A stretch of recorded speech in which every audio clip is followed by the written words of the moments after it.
Tompoko lahy sy tompoko vavy. Ry malagasy rahavavy isany. Ny voalohany teny dia ny fisoarana an'Andriamanitra izay nanome tombonandro atsika, nahafahantsika niatrika izao andro vaovao izao. Tombonandro miavaka satria dia iarabanany vehivavy malagasy rehetra, nahatratra ny andro iraisam-pirenena ho an'ny vehivavy afrikanina, izay ankalazaina isaka ny 𝗪𝗵𝗵𝗃𝘃𝘆 jolay. Miarahaba manokana ny Ramatoa 𝗪𝗪𝗵𝗃𝘃𝘆, izay vadin'ny filoham-pirenena hajaina, no ihany koa mpiahy ity androany ity, ary mpiaro ihany koa ny zon'ny vehivavy. Amin'ny maha-mpikambana ny Madagasikara ao anatin'ny vondrona afrikanina, dia tsy diso anjara amin'izany fankalazana izany isika amin'ity taona 𝗪𝗪𝗵𝗃𝘃𝘆 ity. Ny lohahevitra entina nosafidiana amin'ity taona ity dia ny hoe vehivavy malagasy fanohitra ny fizakan-tenany. Ny tiana avohitra amin'io lohahevitra io dia ny ampisehoana fa ny vehivavy malagasy dia mandray anjara amin'ny fizakan-tenany, ka tonga azy ho isany manana toerana amin'ny fampandrosoana ny firenena. Hosinganina manokana amin'izany moa ny anjara toeran'ny vehivavy tompon'andraikitra sy manana andraikitra eo amin'ny firenena.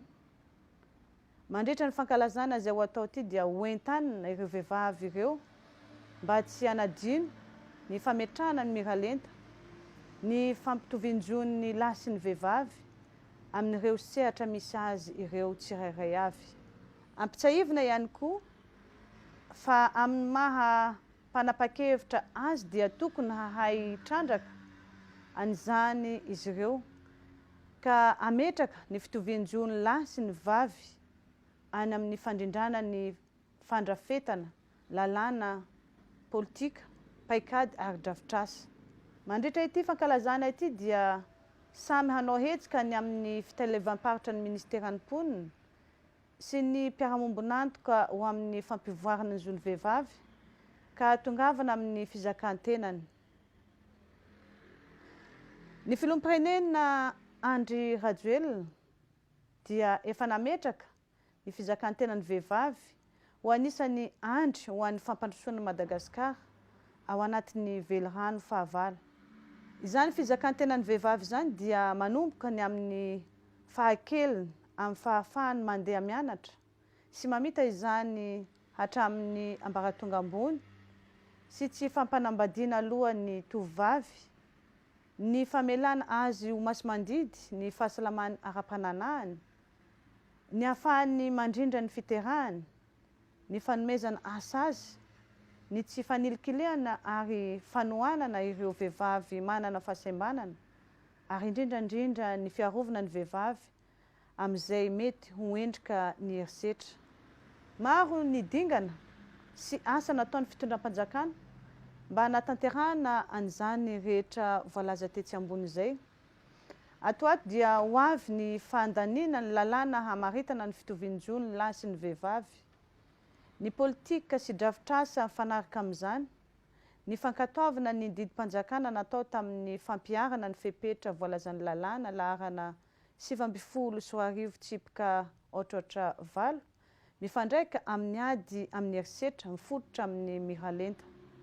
Ny vadin'ny filoham-pirenena, ny gouvernemanta ary ny mpiara-miombonantoka dia manao fanaintanana isam-paritra ho amin'ny fandrindrana ny fiainam-pianakaviana sy fandrindrana ny fiterahana mba ahafahan'ny vehivavy miahy tsara kokoa ny fianakaviana sy ahatongavana amin'ny fizakan-tenany.